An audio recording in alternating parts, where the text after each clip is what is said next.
Video games. Video games are awesome. They allow you to escape reality for a while. You can be anything, from the world's fastest hedgehog, saving a princess from a fire turtle dragon, to building your dream home on your own island. But you and I can agree that video games are not perfect. Just like any other form of entertainment media, video games have their own flaws and annoying little quirks that frustrate the player. But today I'm going to talk about video game cliches, features found in video games that I find that are seriously overdone and usually done quite poorly. These cliches I shall discuss now. This is my top 10 worst video game cliches.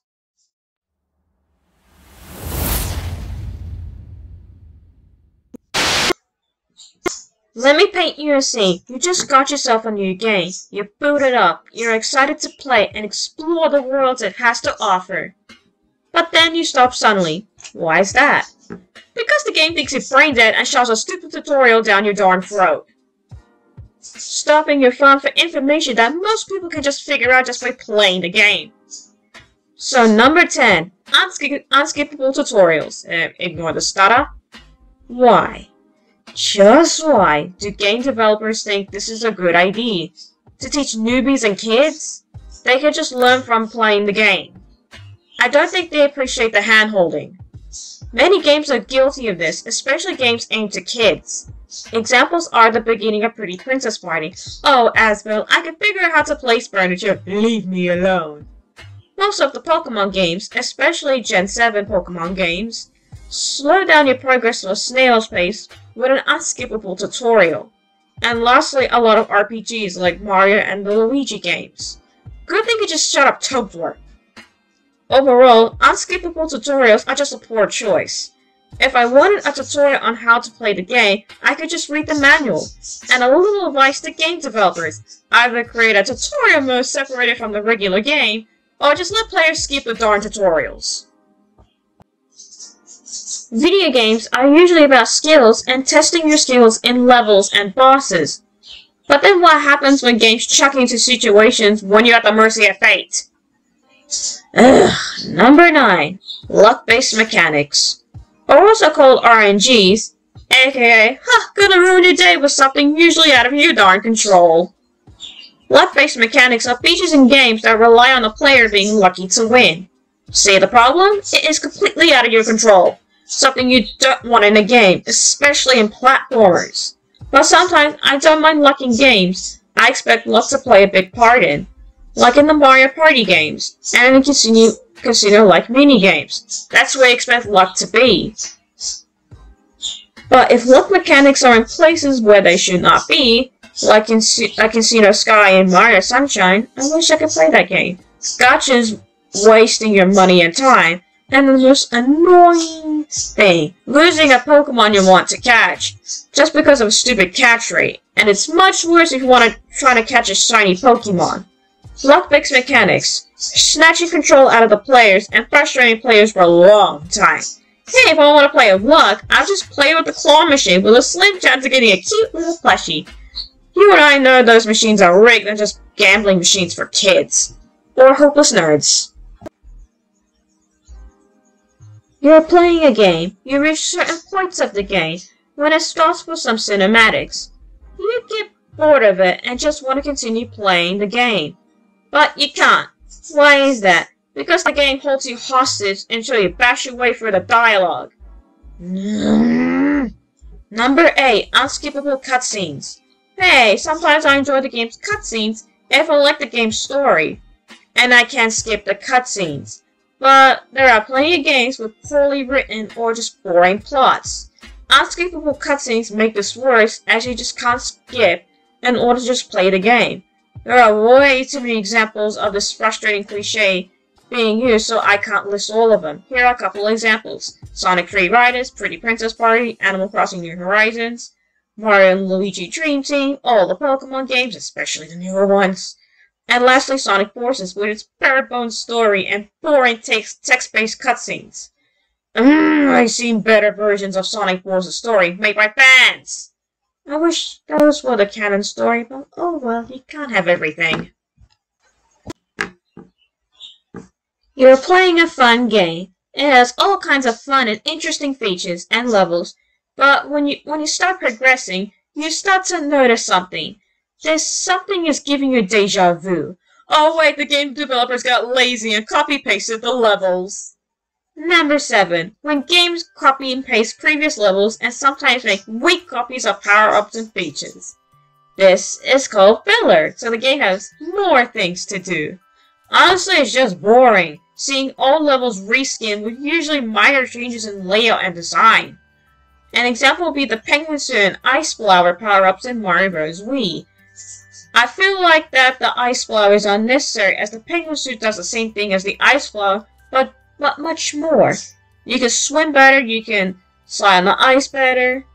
You know that. Overall, copy-pasting is lazy and makes games repetitive. Let's hope for more creativity in the future. Let me paint you a scene in your head. You entered another world in your game. You're playing it. It's a beach/sea themed world. You think, ooh, this'll be fun, right? But then you start playing the level, you're slow as a snail, yet the enemies go at normal speed, or worse, fast. Number 6. Water levels. Gee, I love to go slow in a level full of all kinds of enemies that can easily kill me. Water levels are one of the most common types of levels in video games. Despite that, they are one of the most loathed. Why? Because of what it does to the mechanics. The speed of the player is cut in half, making you vulnerable to attacks. Also, in some games, they like to add the breath meter mechanics to make things much worse. Great, more for you to worry about. Let's mention the infamous Lavarusa from Sonic the Hedgehog. Remember this level? Remember going from fast to slow? Remember the unforgiving time you get to find the air bubbles? Remember the drowning music? Ooh, yes, you remember. Water levels are overall disliked and usually a slog to get through. Or at least the levels are pretty to look at. Let me tell you something when I'm playing a game. Overall, it's a smooth ride. Defeating enemies, collecting coins, and stuff. Overall, it's pleasant.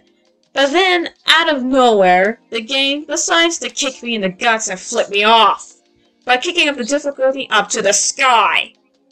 Number 5. Difficulty spikes are when the game suddenly becomes super hard, with little to no warning, especially in levels in the early to mid areas. Game developers, leave the hardest challenge of the game for the end. Don't place it randomly in midway or worse early on. I hate it when this crap happens. RPGs are especially guilty of this. A famous example of being Pokemon Heart Gold and Soul Silver when you face Whitney. Ooh, the third gym is a normal type gym. Seems easy, right? Nope. Miltank is crushing me and my sanity with body slam and rollouts. What makes it worse is during that part of the journey, you have very few options. This forces me to jump hoops and grind my Pokemon just to have a fighting chance. Many of us were kids when this happened, and we never saw this coming. Difficulty spikes, ambushing gamers with kicks to the guts. For a long time. Playing video games are fun. They are meant to be fun.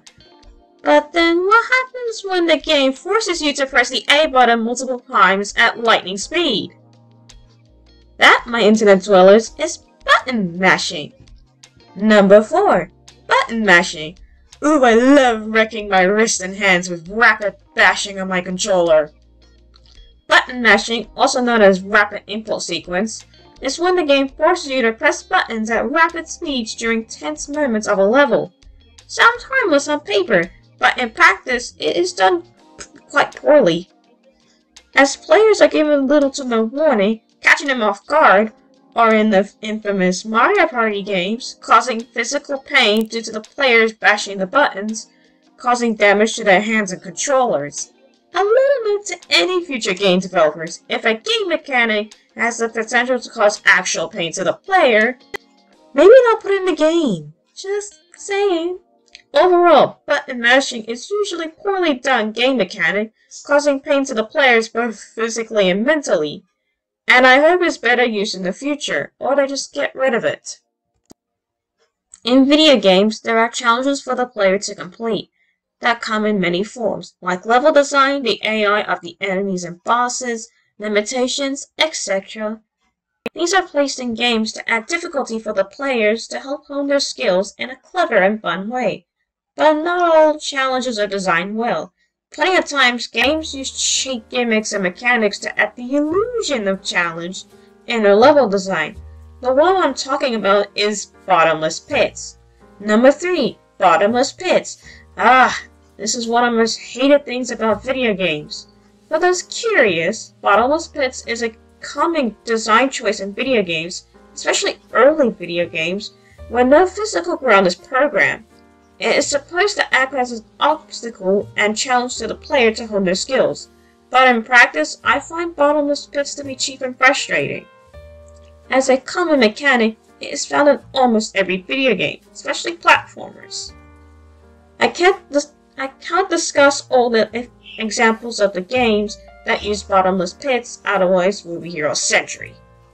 So I shall list a few examples: all the Mario games, Sonic the Hedgehog, most racing games, many 2D platformers like Rayman Legends, and so much more.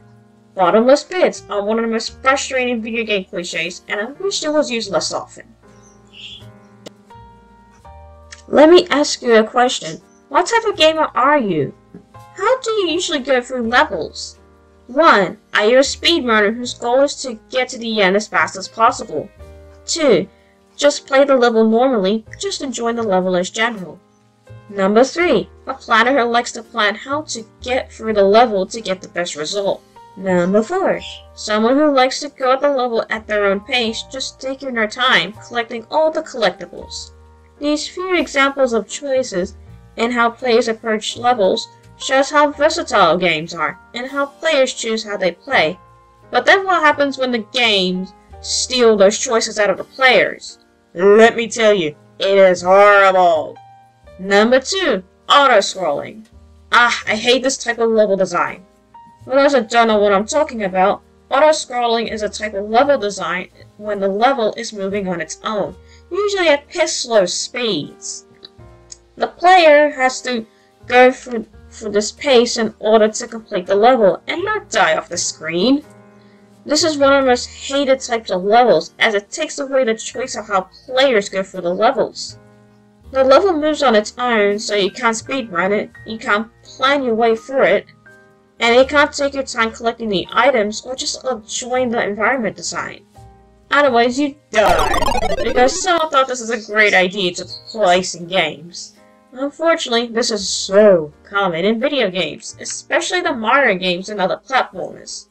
A great example would be the battleship levels in Mario 3D World and Mario Galaxy. I hated them. I had no power to just go on my own. This also means if I miss any items, I have to play the level again, wasting my time. Does that sound like fun? Auto-scrolling is a type of level design that needs to die yesterday. But before we move on to number 1, let's recap the list. Number 10. Unskippable Tutorials. Number 9. Luck-based mechanics. Number 8. Unskippable Cutscenes. Number 7. When games copy and paste. Number 6. Water levels. Number 5. Difficulty spikes. Number 4. Button mashing. Number 3. Bottomless pits. And number 2. Auto-scrolling. Taking points from number 2, in video games, we all can agree that we like to have control on how we approach levels, especially in terms of pace that we like to use, whether that be slow and collecting everything, just speed running, or just enjoying the level. We don't like to be rushed. But what happens when that's thrown out the window when the game forces a time limit on you? Number 1, time limits. Time limits. Wish Cycle thought this was a great idea. Now, I'm not saying that time limits are always bad. They can be a fun challenge when done properly, like keeping it in a different mode or as an optional challenge. But when games force a time limit on you, it is so stressful and rage-inducing, as the player's focus goes from enjoying the level to stressing and rushing to the finish line. But unfortunately, many games do this. But in my experience, the worst example is the Sonic Unleashed daytime levels, as in every day stage, there's a time limit mission. In that game, Sonic's speed is way too fast for me. Combined with the level design, I always felt stressed. My focus goes from enjoying to just finishing the level. That's not why I play video games. I play video games to enjoy the levels, and to feel amazing with cool powers, not feel stressed and powerless. If I wanted to feel that, I'll just watch the news. Overall, time limits are just one of the most poorly done types of levels in video games, and worthy of the #1 spot as my worst video game cliché. Oh wow, this was quite a challenge to make, especially typing up the script and collecting context for the video. But it was fun, and I hope you all enjoyed this video. If you are wondering what about the speed paint in the background, that is me designing for my Redbubble shop. If you want to visit my shop, feel free to use the link below. I create original character designs for my own fantasy creatures. The one you see on screen is Shelly Cascade. Please like and comment on what is your worst video game cliché. And subscribe to my channel. I hope to make more videos in the future as I learn to improve on my video making. Also, I have not found my channel theme, so I think I'll try different types of videos. I'll see you soon in the next video. This is the Lady S9, and goodbye for now.